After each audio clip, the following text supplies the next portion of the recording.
ಏನಿದು channel cable sir red alert channel ಹೊಸ channel ಇಲ್ಲಿ ನಮ್ಮ ಹಾಸನದ ಆಳ್ವ ಕರ್ನಾಟಕ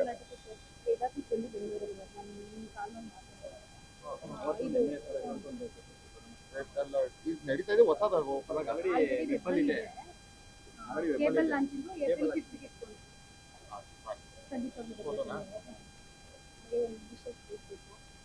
ಇವತ್ತು ನಮ್ಮ ರೆಡ್ ಅಲರ್ಟ್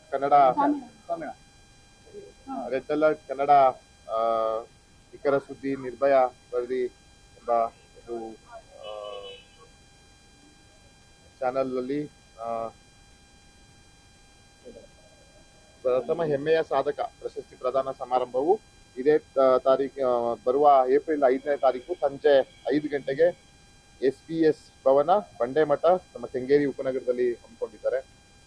ಈ ಒಂದು ಕಾರ್ಯಕ್ರಮ ಯಶಸ್ವಿಗೊಳ್ಳಿ ಅಂತ ನಾವೆಲ್ಲ ಒಂದು ಶುಭ ಕೋರುವಂತ ಕೆಲಸವನ್ನ ಮಾಡೋಣ. ಜೊತೆಗೆ ಏನಿವತ್ತೊಂದು ಸಮಾಜದಲ್ಲಿ ಒಂದು ಒಳ್ಳೆ ರೀತಿಯಲ್ಲಿ ರೆಡ್ ಅಲರ್ಟ್ ಕನ್ನಡ ಚಾನೆಲ್ ಬರ್ತಿದ್ದು ಇದೇ ರೀತಿ ಅವರಿಗೆ ಪ್ರೋತ್ಸಾಹ ಮಾಡುವಂತ ಕೆಲಸವನ್ನ ನಾವು ಮಾಡಬೇಕಾಗಿದೆ. ನಾನು ಮನವಿ ಮಾಡ್ತೀನಿ ಸಾರ್ವಜನಿಕರಲ್ಲಿ ಹಾಗೂ ನಮ್ಮೆಲ್ಲ ನಾಗರಿಕರಲ್ಲಿ ಈ ಒಂದು ರೆಡ್ ಅಲರ್ಟ್ ಕನ್ನಡ ಚಾನೆಲ್ನ ಬೆಂಬಲಿಸೋಣ. ಜೊತೆಗೆ ಈ ಒಂದು ಕಾರ್ಯಕ್ರಮ ಏನು ಹೆಮ್ಮೆಯ ಸಾಧಕ ಪ್ರಶಸ್ತಿಯ ಪ್ರದಾನ ಸಮಾರಂಭವು ಯಶಸ್ವಿಗೊಳಿಸ್ತೇನೆ ಎಂದು ನಾನು ವೈಯಕ್ತಿಕವಾಗಿ ಸಹ ಹಾರೈಸ್ತೇನೆ. ಧನ್ಯವಾದ.